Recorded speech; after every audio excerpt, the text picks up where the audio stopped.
நமஸ்காரம். மார்கழி மாதம் பிறந்துவிட்டது. தனுர்மாசம். ஆண்டாளுடைய திருப்பாவையை தினமும் ஓதி பகவானுக்கு திரு ஆராதனம் பூஜை செய்ய வேண்டிய மாதம். கோதையான ஆண்டாள் நம் அனைவரையும் ஆண்டவள், தமிழை ஆண்டவள், பக்தி ஆண்டவள். கண்ணனையே அடைவதற்காக திருப்பாவை 30 பாசுரங்கள் பாடினாள். மார்கழி நோன்பு நோற்றாள். இந்த 30 பாசுரங்களிலும் ஒரு விஷயம் தெளிவாகிறது. அனைவரையும் அழைக்கிறாள், மொத்த பேரோடும் சேர்கிறாள், எல்லாரும் கூடியிருந்து குளிர வேண்டும் என்று ஆசைப்படுகிறாள். கூடியிருத்தல், ஒற்றுமையாக இருத்தல், அந்த கருத்து இந்த பாசுரங்களில் மிளிர்கிறது.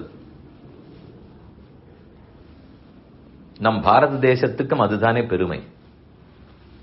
யாதும் ஊரே, எல்லாரும் நமக்கு ஊர், எல்லாரும் நமக்கு உறவினர்கள். வசுதெய்வ குடும்பகம்னு சொல்லுவார்கள். இந்த பூமியே நமக்கு குடும்பம், பாரத தேசமே குடும்பம். காஷ்மீரத்திலிருந்து கன்னியாகுமரி வரை, மராட்டியத்திலிருந்து அஸ்ஸாம் வரை அனைத்தும் ஒரே குடும்பம். பல மொழிகள் இருக்கலாம், உடை வேறு, உணவு வேறு, கலாச்சாரம் வேறு, ஆனால் ஒற்றுமை. எதில்? தர்மத்தில் பாதுகாப்பதில் ஒற்றுமை. ஆனால் சொல்லும்போது கூடியிருந்து குளிர்வது எளிது. அதை செயல்படுத்தும் போது எத்தனையோ இடர்கள் வரும். ஒரு கூட்டு குடும்பம்னு இருக்குமானால் அதில் பலரும் சேர்ந்து காரியம் பண்ணுவார்கள். ஒரு விழா, ஒரு பண்டிகை வீட்டில் கொண்டாடுகிறோம். அதில் சித்தப்பா, பெரியப்பா, ஒரு 4 பேர் சேர்ந்து வாழ்கிறார்கள்னு வைத்துக் கொள்வோம். எல்லாரும் சேர்ந்து ஒரே சமையல். அதில் ஒவ்வொருத்தர் ஒவ்வொரு காரியத்தை பிரித்துக் கொள்ளலாம். காய்கறி திருத்துவது ஒருத்தர், பாத்திரம் தயார் பண்ணி தேய்த்து வைப்பது ஒருத்தர், சமையலுக்கு ஏற்றி இறக்குவது ஒருத்தர், பரிமாறுவது ஒருத்தர். அப்படி பிரித்துக் கொண்டு செய்யலாம். இல்லை என்றால் அவரவர் தனித்தனியாக அவரவருக்கு இருக்கிற போர்ஷனுக்குள்ளே தனி சமையல், தனி காய்கறி, தனி பாத்திரம், தனி சாப்பாடு, தனியாக பாத்திரம் தேய்த்தல். அப்ப 4 பேருக்கும் 4 குடும்பத்துக்கும் வேலை பளு கூடும். 4வரும் சேர்ந்து ஒன்றாக செய்தால் பிரித்துக் கொள்ளலாம். யாருக்கும் தனி கிரெடிட் கிடைக்காது, சேர்ந்த கிரெடிட் தான் கிடைக்கும். குரூப் மார்க்ஸ் தான் கிடைக்கும், டீமுக்கு தான் மார்க். ஆனால் அது பலருக்கும் மனம் ஒப்பாது. நான் தனியே செய்தேன், கோயில் திருப்பணியாக இருக்கட்டும், நான் தனியே செய்தேன். ஏன் நீர் ஒன்று செய்யும், நான் ஒன்று செய்கிறேன், நீர் ஒன்று செய்யும், தனித்தனியா பிரித்துக் கொண்டு செய்யலாமே. அவரவருக்கு சின்ன சின்ன தொண்டு கிடைக்கும். ஆனா அப்படி கூடி செய்யும் போது அந்த டீமுக்கு தான் பெருமை கிடைக்கும். கிரிக்கெட்டில் ஜெயிக்கிறோம், ஹாக்கியில் ஜெயிக்கிறோம்னால் அதில் பாரதம்ங்கிற டீம், அதற்குத்தான் கோப்பை கொடுப்பார்கள், தனி மனிதனுக்கா கொடுப்பார்கள்.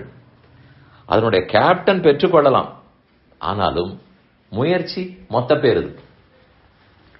இது சிலரால் ஜீரணித்துக் கொள்ள முடியாதபடியால், இல்லை நான் தனியா செய்து கொள்கிறேன், என்னிடத்தில் விட்டால் விட்டு விடுங்கள், அரையும் குறையுமாக என்னால் சேர்ந்தெல்லாம் செய்ய முடியாது, கொடுப்பதனால் எங்களிடத்தில் கொடுங்கள், பண்ணி கொடுக்கிறேன். இது மேலோட்டமாக கேட்கும் போது நல்ல வாதமாக இருக்கும். அவர்தான் முழு பொறுப்பையும் ஏற்றுக்கொள்கிறேன் என்கிறாரே. ஆனால் அவர் முழு பொறுப்பையும் ஏற்கிறேன்னு சொல்லுவது அவருடைய தாராளத்தன்மையை காட்டுகிறதா, பொறுப்பு தன்மையை காட்டுகிறதா, அல்லது எல்லாராலும் கூடியிருந்து அவரால் செயலாற்ற முடியாது என்பதை காட்டுகிறதா? மற்றொருத்தர் செய்வரானால் அது பொறுக்காது என்று இருந்தால்தான் இப்படி பேசுவோம். அப்படி இருந்தால் அப்ப வேலை பளு அதிகரிக்கும். ஒவ்வொருத்தராலும் கொஞ்சம் கொஞ்சம் தான் செய்ய முடியும். 4 குடும்பத்தவர்களும் கூடி செய்தால் பணியாரங்கள் பல செய்யலாம், காய்கறிகள் பல செய்ய முடியும், வேகமாகவும் சமையல் முடிந்துவிடும்.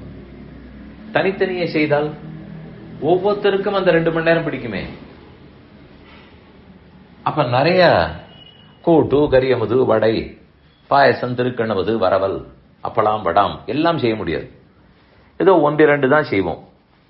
நிறையாவும் செய்ய வேண்டும், நிறைய பேருக்கும் செய்ய வேண்டும், குறைத்த நேரத்திலும் செய்ய வேண்டும் என்றால் அப்ப கூடியிருந்து குளிர தெரிந்து கொள்ள வேண்டும். இந்த விட்டு கொடுக்கும் மனப்பான்மை, நீ கொஞ்சம் செய், நான் கொஞ்சம் செய்கிறேன், காலையில் நீ செய், மாலையில் நான் செய்கிறேன், இந்த வேலையை நீ செய், அந்த வேலையை நான் செய்கிறேன், இதற்கு ஒரு சகிப்புத்தன்மை, இதற்கு இடம் கொடுக்கும் தன்மை இருக்கிறதா? அல்லது என்னிடம் என்னது, அது ஒரு மாதிரி ஏதோ பிரைவேட் ஸ்பேஸ் அப்படிங்கிற பேச்சில போய் நின்று அவரவர் தனித்தனியே இருப்பதுதான் நலம். இவ்வளவு தூரம் நம்ம நியூக்ளியர்னு பிரித்து கொண்டு போகிறோமே, ஆனால் ஒருபுறம் சகிப்புத்தன்மை, டாலரன்ஸ் என்று ஓஹோன்னு வானத்தளவு உசர கூப்பிடுகிறோமே, இந்த ரெண்டுத்துக்கும் பொருத்தமே இருப்பதாக தெரியவில்லை. ஆனால் ஆண்டாள் பாசுரத்தில் இந்த மாதம் முழுவதும் காதில் படக்கூடியது கூடியிருந்து குளிர்ந்து. எல்லாரும் கூடி இருக்க வேண்டும், குளிர வேண்டும். மொத்த கோபிகா ஸ்திரீகளும் சேர்ந்து கண்ணனை அடைய பிரார்த்தித்தனர். ஆண்டாள் தலைவி உண்மை, ஆனால் அவள் என்னைக்கு எனக்கு மட்டும்தான் கிரெடிட்னு சொல்லவே இல்லையே.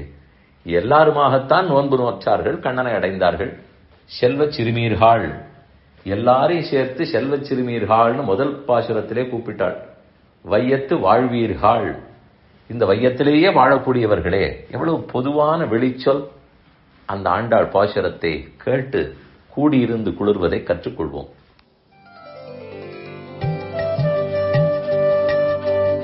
இந்த என் பணி ஆடியோவை உங்களுக்காக வழங்கியவர் வேலுக்குடி ஸ்ரீ கிருஷ்ணன் சுவாமி. இந்த ஆடியோவை தினமும் உங்கள் மொபைலில் பெற கிஞ்சித் என் பணி KINCHITENPANI என்ற ஆப்பை கூகுள் பிளே ஸ்டோரிலோ அல்லது ஆப்பிள் ஐஸ்டோரிலோ டவுன்லோட் செய்து கொள்ளவும். தினம்தோறும் இது போன்ற உபன்யாசங்களை கேட்டு மகிழவும்.